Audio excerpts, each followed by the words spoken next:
یه دونه پیاز رو رنده میکنیم، بعد سرخش میکنیم.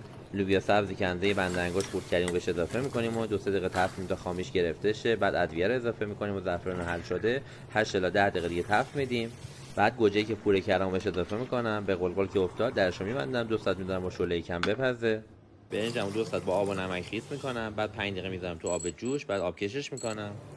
توی ربع آخر پختمون زعفران بهش اضافه میکنم و یکم هم میزنم تا به این غلظت برسه.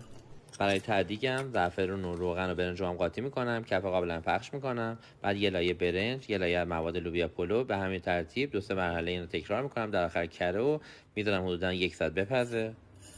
برای سالادم خیار و گوجه و پیاز رو ریز خورد میکنم، نمک و فلفل سیاه و نعنا خشک و آب قوره رو اضافه میکنم و خوب قاطیش میکنم. یه لوبیا پلو خیلی خوشمزه که با ماست و سالاد شیرازی خیلی میچسبه. امیدوارم که این پست جذاب رو درست کنید و حالش رو ببرید. نوش جان.